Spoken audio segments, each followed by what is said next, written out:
standard. Pantheon Bang. There you go. I was gonna mention it. I mean, if you really wanted to start off strong, just ban away that champion. They flexed it now into 2 roles. Looked better with Dread. They're also gonna ban away Lulu. This is almost a draft where it's like, okay, we want to see something new. Like, we don't care what we leave available. We just don't want you to play the same stuff. They're also going to ban the Talia. They don't even want to play it themselves. This screams their Kai'Sa first picking. I mean, that's what any other team would do with the bans that we see here. Take away the 2 top, bans, 2 top picks you would get outside of that first Kai'Sa pick that would 100% go over to Afreeca. And, I mean, if you think about any other picks that you could grab here, like the Olaf is taken away. There's no other high priority pick here. So if KT like just picks Samira here, I'm like, ooh, you guys just are hell bent on this. Like, I mean, I'd be okay with, yeah, I'm actually okay with the Rel. Okay. And I would have been okay with the Gnar too. But this is a flexible pick, right? You don't have to go down the Samira path just because you picked Rel. Yeah, absolutely. I mean, as a standalone support, she's just really, really strong. And let's see what we see on the side of Afreeca here. Do they just go Kai'Sa Alistar? We see the hover on the Alistar. That would be pretty high priority onto that support pick, but they want to go ahead and keep the rest of their picks hidden for now, as they do lock that one in. And the elephant in the room is the Kai'Sa. Do you pick it here? Again, with that Available? that kind of gentleman's agreement I was joking about, where you just pick the Xayah into the Kai'Sa, whoever picks it first, right, there's a response before the second ban phase. I feel like you don't necessarily have to pick it here. You could pick it R3, and then ban away the Xayah, if that's the way you want to go about things. Or you could wait and see if KT pick it and then do the reverse. Grabbing this Gnar pick, I think, is really safe, because even though we did see the Camille crush it, this time you're going to have more options to ban against it if you're expecting to see that once again. Like, if you think Doran might play it, you can just remove that. Hecarim jungle is very aggressive. I like the Lilia a lot more, even though it didn't work out last game. This time you're not going to have to deal with the Pantheon. You're not going to have to deal with an aggressive Olaf or even an Udyr. So this Lilia pick is way safer than the last. Yeah, I like it this time around. Like, Blank is a good Lilia player. Don't let the amount of damage he did in game number 2 fool you. That was kind of just a fluky game, right? He got behind. The gank didn't work in the top side, at least to get a kill. Then he got ganked himself, so he was kind of off the board for quite a while. And let's see what else we're going to see. The Samira is picked. It's picked here. They're not messing around. They want the Samira really badly. Well, I mean, if they can execute it better than they have their last few games, then I don't hate it, like, in a vacuum. This just means Bang's going to grab up the Kai'Sa. The Kai'Sa Alistar, very stable bottom lane. You know, Alistar has been pretty good against Rel, especially in the early parts of Rel's laning. You know, Alistar can punish the aggressive attract repels, can also knock her away. So now we're going to find out where KT want to go for their top lane. And against the Gnar, it's hard to really control that tempo advantage with the Samira, unless they want to go down the Aatrox path again, right? Which is something that Hirai has pushed them into so many times as of late. And I mentioned Hirai and the coaching staff because you often see him literally walk up to Doran and tell him to play Aatrox. You and I have talked about it many times, like, where it's like, he's the last pick, he's the counter pick, and you literally see Hirai walk over to him, whisper to him, and then Aatrox gets locked in. So We'll play Aatrox. You have no choice. So I wonder if that's where they're going to go with this. I certainly hope not, but we'll have to wait and see what will be the choice there. I like that ban. Doran has played a bunch of Jace, and it's certainly one of the picks that is still left available into the Gnar. It's not a Camille ban, so that pick is still available. What about just Yukao playing Victor again and playing something in the top lane that's very stable and very late game focused, like a Victor Ornn closeout here, where you don't have to play around Samira's early spike. She just plays stable. It's very similar to the game 2 draft, where you're playing for Victor to empower the Samira in those late game fights. Rel is going to be able to help set that up, and you're looking for burst damage in those slower fights with the Samira cleaning up rather than just kind of zooming in the early parts of the game and taking a tempo lead. Is Nidalee will be the choice here. I like the idea of just going down the same path and playing for the later parts of this, because I think that's where KT are definitely better and more successful, is being decisive in late game, because they're happy feeding, very messy tempo, trying to get an advantage but not chasing Drakes correctly has not been great, as Every time, man, he looks so upset about these final picks. Like, this is like the 4th time in a row where he's like, oh, I don't want to do it, but okay. Oh, god damn. He's really not happy with this one.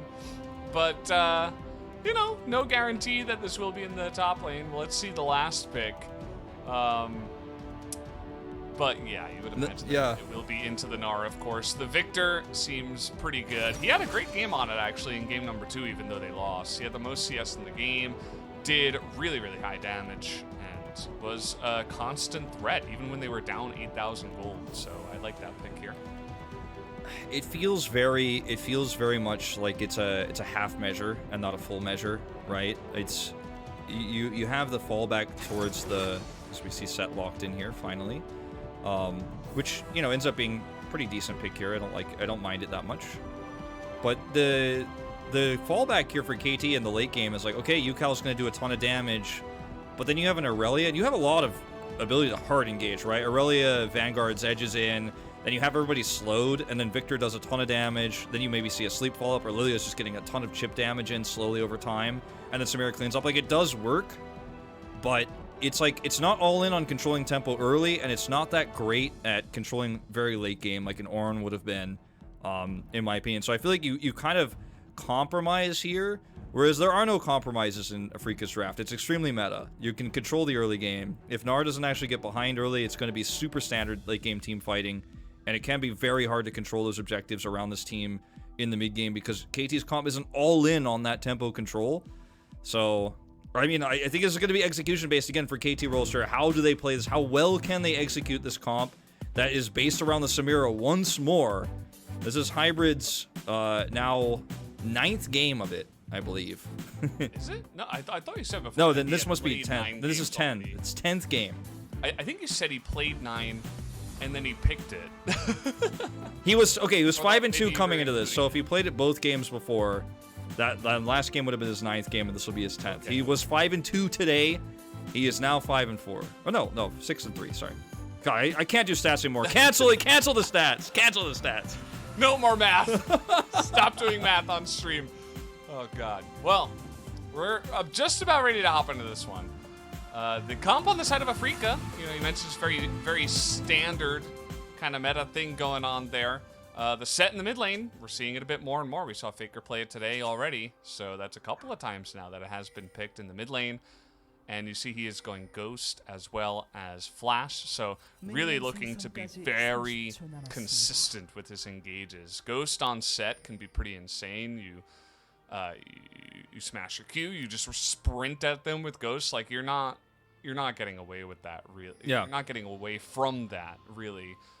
If you're a carry that doesn't have much mobility, aka Victor. Yeah.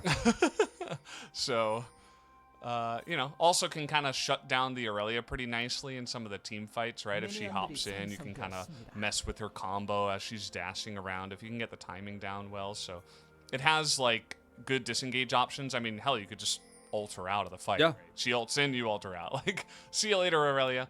I like it kind of as, like, a negating pick.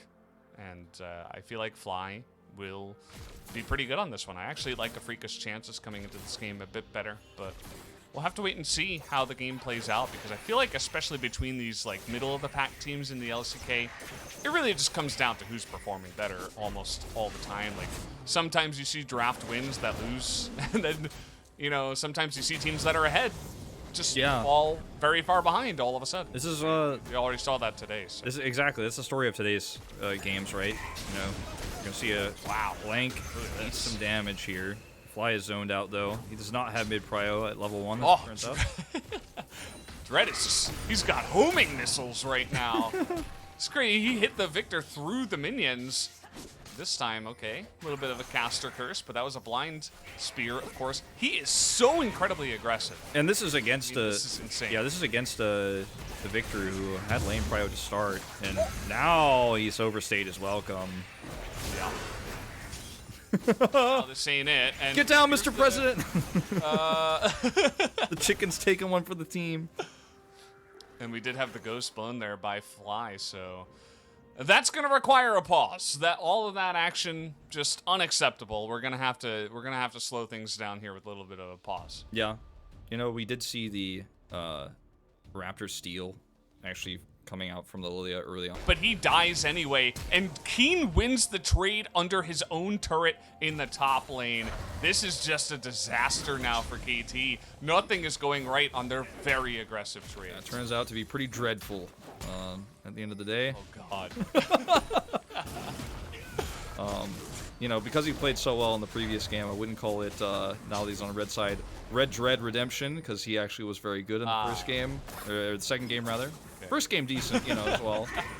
But, like, this is one of those games where, like, it almost feels like Blank is playing pissed. Like, he's like, oh, okay, you actually took everything from me last game. Let's see how you like it. And then they've, you know, UCal is roaming with him. It's not like a solo effort. It's actually a very aggressive attempt to shut down Dread in this early game.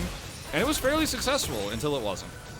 What's going on here? Hybrid's just caught out. He does have his flash, but he wants to hold on to it for as long as possible. We had a W come out. There's an engage up on the top side. Dread is diving onto Doran here. He gets incredibly low, and Dread will get the last hit. And at the end of the day, Dread, you know, he gets so much pressure onto him in the early game, and now he's 2-0. Yeah, no, I mean, he is down 9 CS, but I think he'll take it. As they're not actually done yet. If Blank wants to try to rotate in here, he is going to find himself DED dead. They will get the Vax off here, and this top matchup was started off really rough for Keen until he was able to trade back the kill on the top side, which might be our replay here. Yeah, this is... All right, we need these replays. Like, because, like, this is actually where he buffers the stun coming through, then has a flash, and then just walks back, hits the last auto, and he handled it extremely well. The buffer on the stun actually gave him a little bit of wiggle room there. As this is what happens here. I'm not entirely sure, like, this is where we looked away. And... okay, he's smited, but, like, the damage output is too much. Dread gets the kill, and UCall has to flash. Like, this is fantastic for Afreeca. They are massively ahead. And now, like, as we watch this again, how do you fight with this comp, with the Samira early on? You're just too far behind now already for those fights to go your way. Like, it's just going to be so incredibly difficult. Yeah, it's going to be pretty rough. I mean, at least the bottom side is not heavily favored in one direction or the other. Like, obviously, Hybrid had to, it looks like he did have to, in fact, flash at the end of the last trade that we didn't quite get the final look at because there was so much action on the top side. So, certainly, Afreeca feels like they're in a pretty decent spot. We're taking a look at some of these win rates, actually. Kai'Sa Alistar has been played 14 times, Samira Rel 12. And you could see that those 2 extra wins on the side of Kai'Sa Alistar, favoring them slightly. I'd love to see the Alistar versus Rel stats, because I feel like those are pretty good for Alistar as well. He's been picked into the Rel very often. I mean, obviously he's a very common pick. He's the #1 support pick this season, but has been a pretty stable matchup because you can really deal with the crash down, attract, repel setup pretty well as the Alistar. Even with your ult, obviously, if things are really bad, it's going to be also pretty good. The the top side here is actually just, I mean, this is not what you want in Aurelia versus the Gnar. They're just going to go for it, and they're pretty tanky. I don't know if they're tanky enough yet, and it's pretty rough to lock down in Aurelia. You can see they're immediately going to turn on to Keen here. Dread is nearby, and Fly is even going to go down underneath the turret. This game is just absolute chaos right now. KT are getting in there, Dread. I don't know if he can do anything. We got an engage on the bottom side, too. Hybrid is going to have the one last auto hit him as the Kai'Sa was able to stack that up. And the 2-on-2 on the bottom side will go the way of Kai'Sa, and Alistar, Bang, and Lehens will pick up the 2v2 kill. Well, ends up being good for them on the bottom side of the map. The top side definitely very much going the other way. Lehens says, get back. Don't you dare try to interrupt my allies back here. And also going to prevent him from... it's going to make it a lot harder for him to deal with those last hits there. So this is just a really hopeful engage here, because like you said, it's difficult to lock down Doran in this case, and he's extremely mobile. They're under a turret, and the sleep onto Keen means he actually can't be relevant in the fight anymore. And UCal rotates up quickly, matches the rotation, and then it's like, okay, that's the end of it. Dread stays, hoping maybe he could trade one back, but we know what happens in the end. They saw this coming a mile away. I mean, there was a ward. They saw Fly. So they were like, okay, everybody run to the top lane. And it just turns out to be pretty straightforward. Yeah. This ends up being Hybrid getting caught and trying to take an aggressive rel trade. Talking about the Alistar matchup there. Guess what? Well, that was kind of cool. Huh. You know, they have the timer on at least the first one, because they know, you know, where the jungler started and when it's going to respawn, of course. So pretty cute play there from Bang, actually. Didn't work out, but had he gotten it, oh boy. Oh man, he's screaming. Afreeca's macro is just so good. Like, their understanding of timings, the fact that we saw Dread able to so aggressively time out those invades last game when they were on blue side is just another indicator of how well this team tracks objectives in the jungle, which is why Dread has such a high forward position, why he's so aggressive, how much invading he does. It's cool to see it in a game like this where it's a very close game. Because those are when the little small plays like that actually shine the most. As they don't have vision, but I think Doran's just going to back away. Yeah, you could see they were trying to bait it a little bit, but the Alistar was a bit away. Let's see if Doran bites the bait, if he actually goes in onto Keen. Absolutely he does. As Dread is also here up in the top side. There's the flash forward. As the Aurelia will just be burst down. Not really much else to say there. Blank trying to help out as much as he possibly can. And doesn't amount to too much. He'll just have to run away there as the kill comes in. And now Blank in a pretty awkward spot. They're trying to bait him in. Keen going very far forward. Fly rotating on over the wallop is going to land. Pulls UCal out of the fight, but they have enough damage to take out the Gnar anyway. As now we got a little bit of a 3-on-3, and we got a 1-on-1 on the bottom lane. That does go the way of the Samira, I suppose. The engage in the enemy jungle doesn't work out as UCal will be taken out. Blank has to Zhonya's as well. And with the TP that comes in from Doran, it's kind of like mom opens the door and says, hey guys, stop fighting. It's time to put down the pillows. But, oh man, there's just so much. There is so much going on in this game, but, you know, in that extended fight, KT ended up getting on the red side of the map, so they had to back away. They couldn't really push the issue any further, even with Doran teleporting in. I mean, he ends the fight, right? But that's the end of it. KT have to back away, as we're going to see this really aggressive skirmish here. KT are much healthier and much more equipped to take this fight. Blank is pretty low, though. I wonder if they can get that big face breaker, rather. He gets a lot of them in there, but where is the follow-up? Doran is getting so much damage done as finally he's able to frontline. As Blank will survive. They don't have the damage to take him out. They have to dive through way too much, and KT will win the fight. This is a game where both teams are skirmishing a lot because they feel like there's so much to lose in every fight. When the tempo of a game is this high, like, you don't want to like let it settle with them taking a Rift Herald, right? You're not like, okay, well, we're trading blow for blow. This is very close, you know, but we can't rotate the Rift Herald quickly enough. We're just gonna give that up, and then that's actually gonna give a big lead to a comp that is strong in the mid game with the Samira, right? If you give away that Herald, so.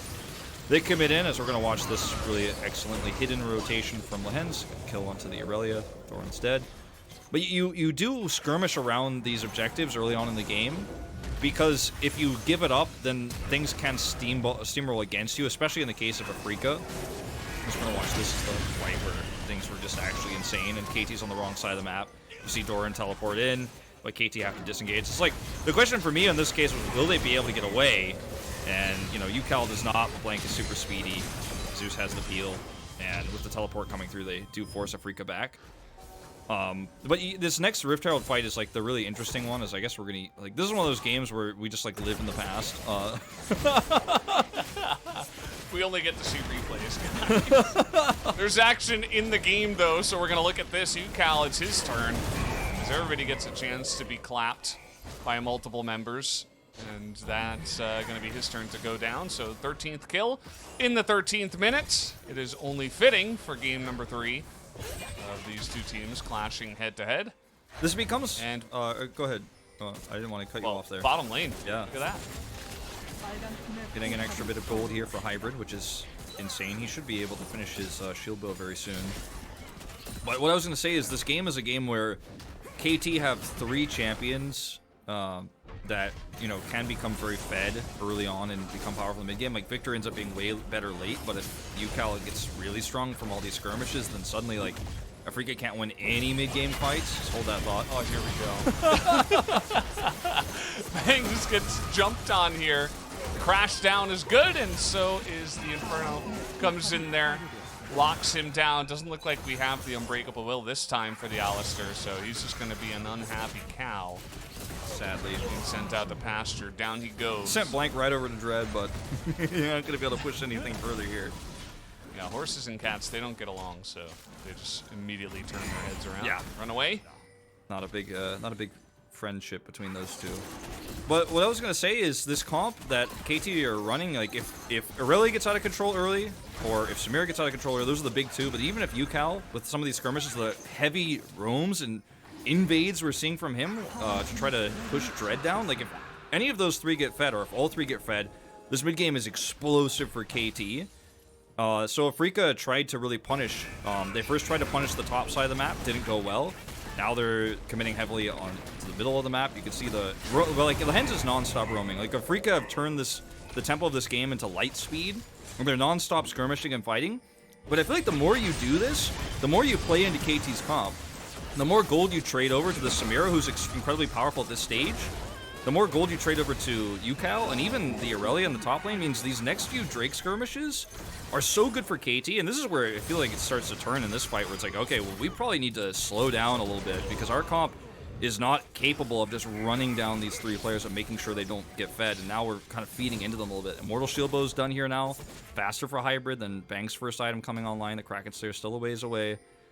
I'm a little bit worried about how quickly Afreeca have tried to play this, how aggressively they've tried to run this roaming Alistair. However...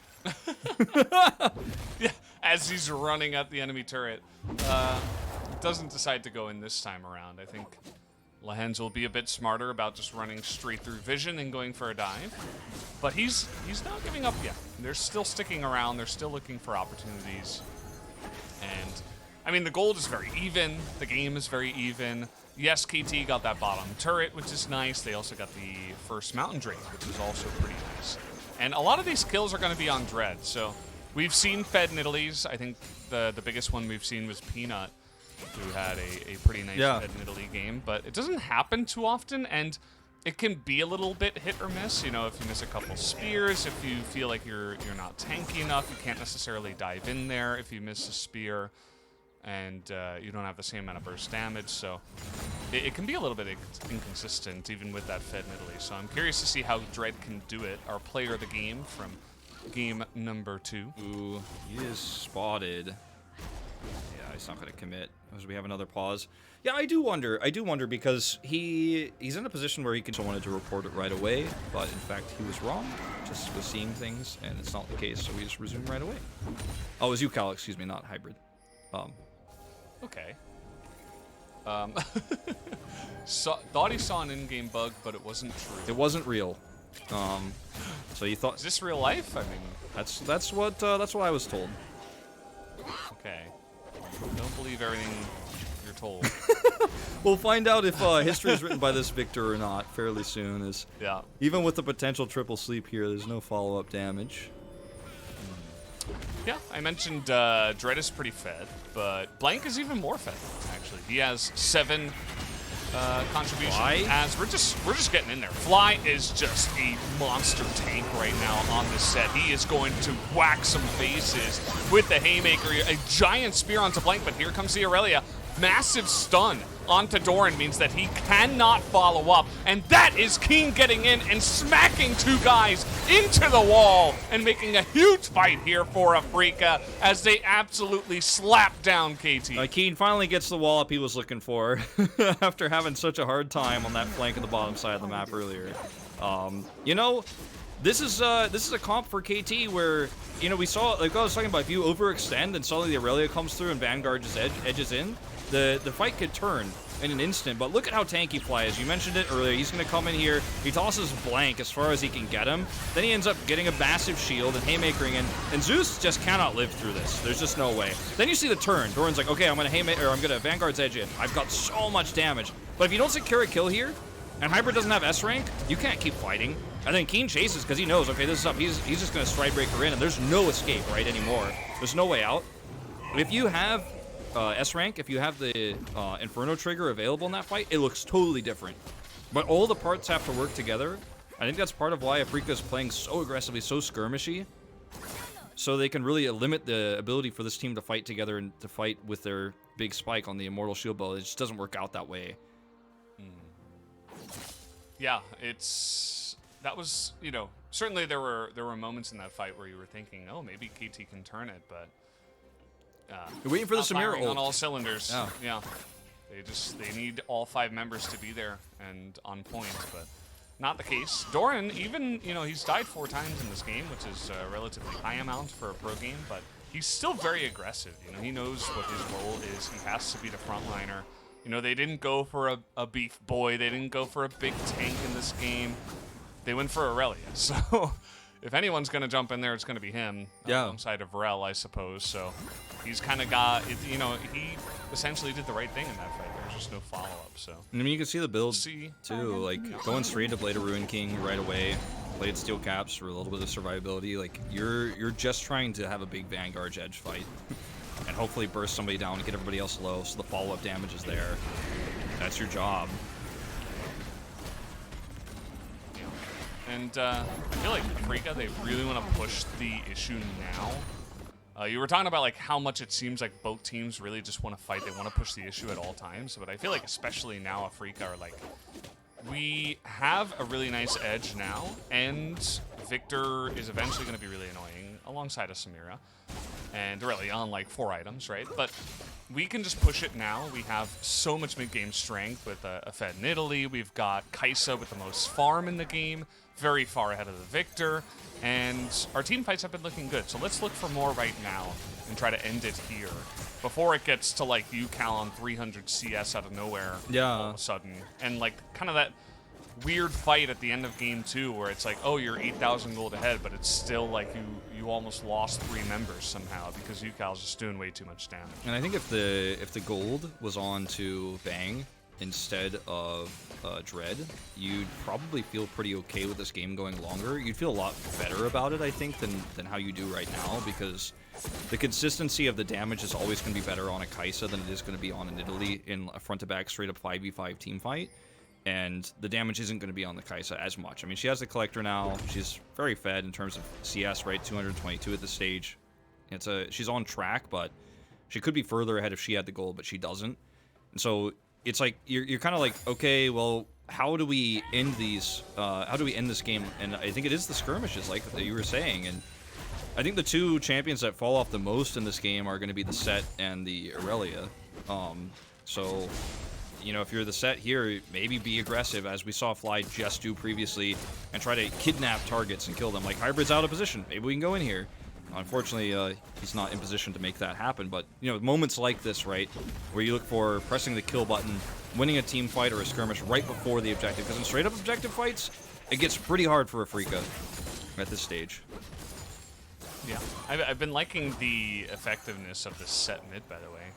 I feel like maybe with the new itemization, it just feels pretty good. Like you're not getting away from Stride Breaker, Dead Man's Plate Set. It's just not happening. This is and he's quite tanky. Yeah, they're just going for Baron, by the way. I think they just want to force a 5v5 fight. They don't think they can get the Baron. Fly's not here. Yeah, this is kind of scary. Like, if Fly's there, I really like this, but he's not. So. Yeah, he was kind of. I think he was killing the Scuttle Crab. You can see that that's was up there, the vision in the river. So that's okay. Well, I suppose he got the Scuttle Crab, so props to that. But yeah, you know, it's 23 minutes in the game. You don't necessarily have to force the Baron, but I think you're right, where it's like, okay, let's see if we can force a fight with some kind of turn on the turn. Yeah. When you fight around these, you know, like the Baron Pit, for example, and you have the positional advantage, then the Gnar becomes super powerful. Wow, that's going to be a Force Flash, but it's okay. Still hands on it. If you fight around the Baron Pit and you are forcing UCal to come to you, then it's harder for him to get his damage done. And then Set can look for picks if he's there. Gnar is very powerful in those fights. It's really about who gets there first, I think, in a lot of these. We're going to see some fights where one team gets there first, the other team just tries to look for another objective. Because you fighting in these chokes against both of these teams is so difficult. But I feel like especially for Afreeca, because UCal is so good at this. I mean, this is what he's been doing half the games he's played this season. It's just Victor, late game team fights, insane death ray damage. See if it happens again. You can see that's really his MO here. He's like, okay, I'm going to sit in the side lane and farm. I don't have any other use right now. And I remember games in the past where Crown actually used to play a lot of Victor, and he would just like sit in the side lane and do this a lot of the time, and games would just happen around him, and games would be ended while this Victor was desperately trying to farm up and become relevant. And he is not in the same situation as Game 2, where he has this massive stack of CS, so there's a lot of catching up to do for you, Cal. Yeah. What I'm saying is, you know, you can do a lot of farming, and that's kind of what you have to do. He definitely feels forced to try to farm up as much as possible, but try to be present for these team fights as well, otherwise your team might just lose. And KT is kind of 1-3-1-ing as a result. You know, they're putting UCal on the top side, destroying a lot of pressure, which means Doran is getting value bottom.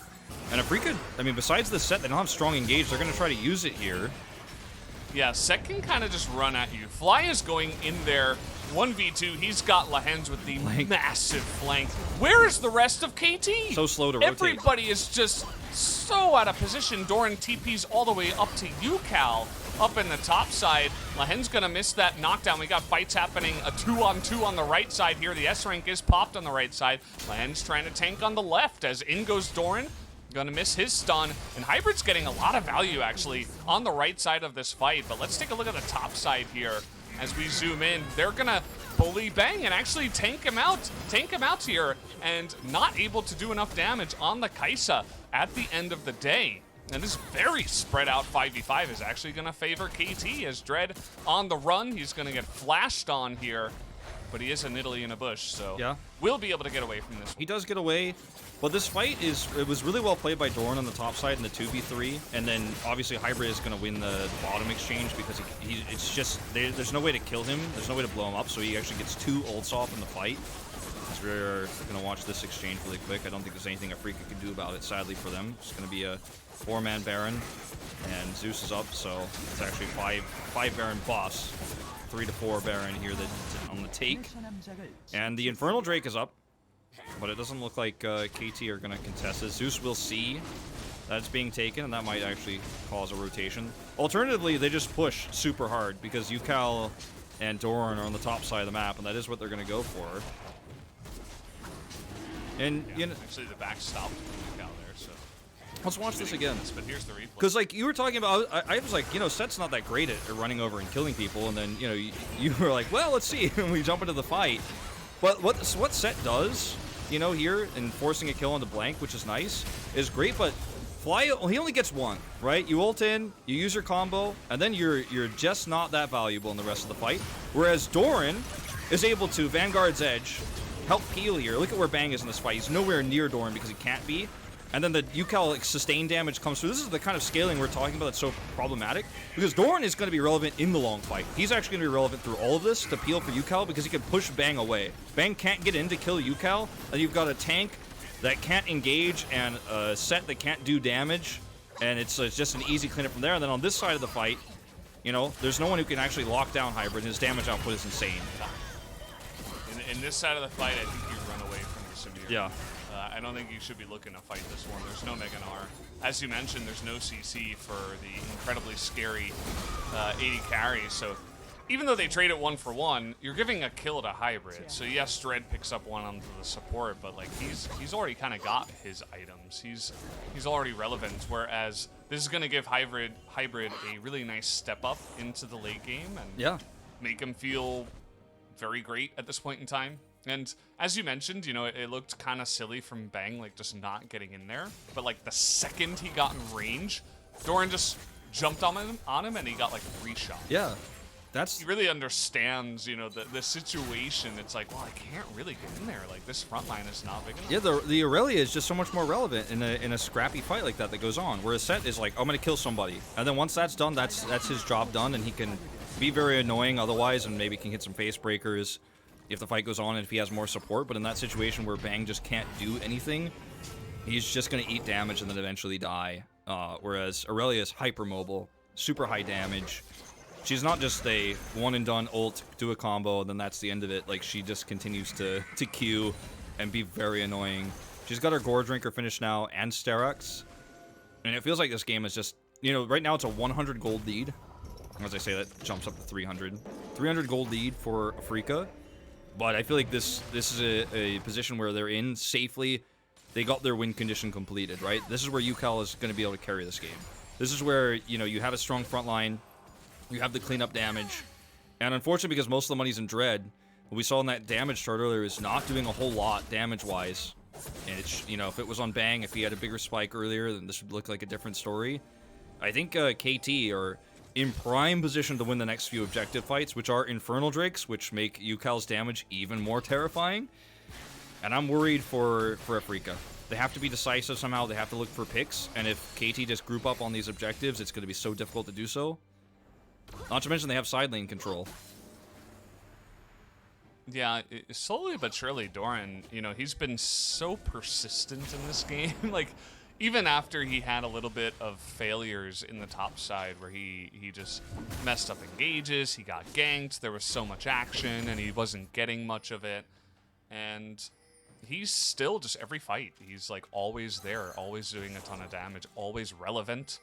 And that's really nice to see. I mean, we've seen Aurelias in the past basically say, oh, I'm behind, like I can't get in there, I can't do anything, and then they end up being totally irrelevant and doing nothing after falling behind. Look at this. That is not the case for Doran. He has certainly made a name for himself in this game. In terms of how much power you have in the side lane too, like Fly is afraid of UCal, which means that he's just never going to be able to have that control. And if UCal forces roams and then KT fight that fight, like they fight that skirmish fight, like Doran has teleport right now, in that 5v5 it feels like it just favors KTs. And it feels so frustrating as a Afreeca because you're like, oh, I have two side laners to deal with. If I could just kill either of them, then we could 5v4 this, but you can't kill either of them. Teleport coming through. Here we go. Speaking of being relevant, we got the TP coming in, and Keen can't go 1v2. We got the Kai'Sa, though. Bang is able to get into that back line. As flashing over the wall is Keen, but in goes UCal, and he will get that kill, actually, with the Leandries just barely. The damage. As now Bang is trying to get on in there, and all these Zhonyas are getting so much value for the side of KT, as now Doran, all of a sudden, he's back at full health, and KT will be able to win this fight right before the Infernal Drake. You can't side lane against this team anymore. You can't teleport engage into them. You can't win these small fights because UCal is just so fed now. I mean, he just does so much damage. He just Zhonyas, and he's like, well, I dare you to stay. I dare you to be even near me. He has to be locked down. He has to be, you know, perhaps showstoppered. I mean, it's it's a tall order, unfortunately, for Afreeca to win any fights anymore. And they can't win the macro, so KT win the side lanes, right? And then they get a kill onto Keen. Now they have Drake control, so they're going to get that. There's nothing you can do about it. As this is just so well played. Like, Doran pushes the issue here super hard, and there's a teleport coming through, so he all-ins even further. And even with the stun lockdowns, UCal is like, yeah, okay, cool story, man.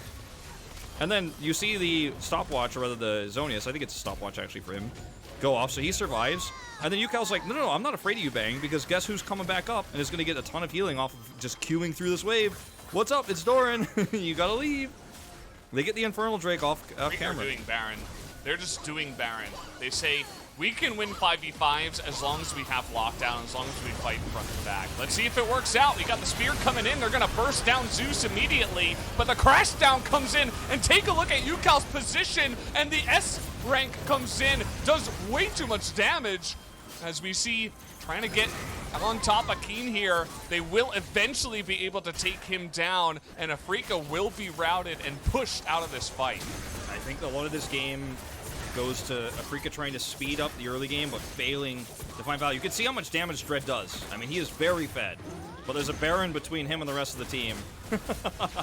Yeah, and there's also a team between him and the Baron now. He's gonna die. And 4 members of KT will pick up the Baron. I think they're just running away with this game. Afreeca, they can't get any team fights in their favor. No. Well, like I was going back to, you know, previously, is like speeding the tempo of the game up like they did is... Okay, well, we have to talk about this fight. Look at where UCal is. No one can touch him. He's so well positioned. And when they engage in, when Afreeca commit, UCal is just pressing death rays over and over and over again. He's just doing insane damage. Even with King, like King comes in, triple wallop, doesn't matter. Doesn't matter about the knockback, doesn't matter about how much CC gets done in this fight because the damage output is just too high. And speeding the game up early for Afreeca to try to prevent the snowball of these champions that can be very strong.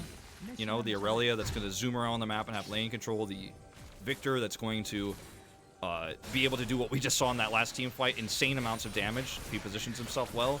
They wanted to disrupt that early on, and they wanted to punish KT for being so aggressive in the jungle, but they failed so many times that actually I think they were counterproductive, and KT actually got to their win condition even faster as a result. It certainly feels like now, you know, we talked about this in the last fight before the one that we just had, where it's like, oh, Hybrid got the kill, it was super scrappy, Doran got some kills, this is perfect. Like, KT, all of their carries that just needed a little bit of oomph, like a little push, they all got them, and now they're just all out of control. Like, we're in the part of the game now where there's just no way to handle Yukal, there's no way to handle Doran, there's no way to handle Hybrid. Yeah, Fly is just not relevant anymore. You saw in that last fight, Bang went into the backline. He immediately got crashed down as Zeus was dying, and then he just got 100-0 in like 0.5 seconds. Like, he did 0 damage. He pressed 1 Q, I think. So it's just not. It's not gonna work at this point in time. It looks like the front line for KT is their damage. Once again, the damage output is just so high that even though Afreeca won a hard engage in the front-to-back team fight, their engages is blown up instantly. And if there's no peel for Bang, he dies. Fly is desperately trying to look for a heroic play where he grabs somebody and pulls him into the Freaks, but he's found by Yukal. And guess what? Guess who's winning this late game mid matchup? Hey, he baited out the Chaos Storm. Sure. You know, always cup half full. You know, the positives that he gained, he's gonna have to go back. He doesn't have teleport, so there's no teleport flanks that come in from Fly this game. He will have Ghost, but might be a little bit too little too late. I'm very curious to see if Afreeca have any answer to this, because right now KT, it looks like they just have it locked Keen's down. trying to do his own flank. Just can't find anything. Look at the damage. The damage is the front line. I'm telling you. You just can't even walk into this team because there's a whole bunch of Yukal damage coming in. And he should have Zonius too for this fight, so you can't commit to kill him. He does have it. You have a Guardian Angel. Second Zonius, of course, for Blank. And the Infinity Edge and the Bloodthirster. Full build here for Hybrid in terms of those damage items. He's even got his own stopwatch. I think Afreeca need a miracle here. Oh. That could have been a nice miracle. Land that spear, kill the Lilia, take Infernal Drake. Who knows what happens then? This is always fun to watch these two teams clash because they're so middle of the pack and they're always willing to skirmish. You know, there's not many safety breaks for either of these teams, but at this point in time, KT, they certainly have total control of the map. They're going to take down this Infernal Drake as well. More damage for Yukal. It's very late in the game, right? So we're going to have an extremely late Elder as well. I mean, we still have to get through potentially 2 Infernals. It's probably going to only be 1 if we even get there. I mean, maybe KT just win the game. But, yeah, you know, we're already at 38 minutes in the game. Finally, we have a long game. This is like the longest game I've had in 2 days, especially after yesterday. That was a 4-0 in like 2 hours. So, nice to see. We actually have, you know, an extended game of League of Legends and some interesting back and forth. You know, it's very fine, the tightrope that Afreeca are walking right now. Like, Fly being out there trying to get some extra gold and get some extra lane push is like so terrifying because KT have control of the whole map. And he gets away with it. He is able to back. He doesn't push the envelope too far. He doesn't step over the line. He does balance on that tightrope walk he was having, but he does have to back. There's a ping the bottom side of the map onto Keen as well, as KT are just trying to shove everything out for this next Baron fight. Cool. Yeah, you can see KT, they want this fight because they should assume that they've cleared out the majority of the vision behind them. So teleport flank's not too relevant from Keen, but not successful in terms of an engage. Again, your engage on the side of KT is pretty all in, right? If you consider it, I suppose the most non-all-in engage they have is the Lilia sleep, right? Yeah. You can kind of like extend and maybe try to catch someone and maybe burst someone down. But other than that, it's like Zeus jumps in or Doran jumps in. That's about it. So Yeah, That's how they're going to engage. And we just saw Zeus back to buy 2 more control wards. You know, he's had his Knight's Vow for a while. He's got Chem Tank. He can be super aggressive. It's super easy for him to you know, to set up for those Attract Repels, to set up for those Magnet Storms because of the items he has. And they're just holding on to those wards because they want to fight for the Baron as it spawns. They're going to push this wave out, and then they're going to try to control that choke. Oh. Doran was thinking about it there. You could tell. He landed that stun, but of course it was set, so got to be careful about that. Dread getting a lot of this gold early on. I wasn't very happy with it because this is what happens. You know, you land a couple of spears, it looks pretty good, right? But you miss all of those spears, kind of does nothing. And even if you hit all of them, you know, at this stage of the game, like, you can't burst anybody down. There's no follow-up. They don't have strong engage. It's too risky to push through, you know, with Fly and try to set up for the follow-up engage to kill. And if Bang is ever in position to kill somebody who gets hit by a spear, he's probably going to die. And Fly is playing with fire here.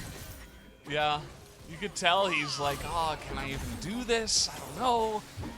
He gets chunked down to like half health. A lot of respect here for KT, because if they do mess this up, the game goes to Afreeca. You only get 1 team wipe at this stage of the game. They have a massive lead, and they have the better comp, but if something goes wrong, if they do screw this up, there's a way for Afreeca to win this. This is the engage, right? This is what we were talking about. Either Zeus jumps in or Doran jumps in. He's looking for somebody, but again, the disengage has been pretty clean from the side of Afreeca, at least. They haven't felt forced into a fight just yet. They're just tossing out stuns. Attract Repel of potential stuns. The stuns coming through from Aurelia. And once this wave gets pretty sufficiently pushed, like here, then they can actually move over the Baron. They've swept this. They know it's clear. Rel bought 2 wards, so she's got 1 extra one, even in case this one goes down. And this is a fight that Afreeca are going to be so desperate to try to take, but I think it's going to be so hard. Yukal isn't even afraid anymore. Alright, let's see how this goes. They're looking to get Zeus. He wasn't in pretty range. caught out here. What was that? He immediately just goes down, and now Blank is getting caught out here. Could this be the turnaround for Afreeca? We have the showstopper coming in as finally Bang is going to get a good team fight into that backline. Doran is in fact hunting him down, but Bang stays alive. He will be taken out by the Aurelia. Can Doran turn this fight around? Hybrid gets a massive Inferno trigger in the backline and is able to turn this fight on its head. And it looks like KT have finally been able to put an end to this game. There was so many worries going into that fight after Zeus was picked, right? He just wasn't in range to get the tether, to get the stuns off. He was playing very greedy. He's picked, but the damage output and the outplays from Doran in that fight were absolutely insane. The damage output for KT is just too much. You cannot win the longer fight. And that fight was too long. They got the kill on the Zeus, but they weren't able to get like 3 more follow-up kills. They were reliant on Bang's damage. It was too slow. The burst was real, and KT are going to close this one out. A very back and forth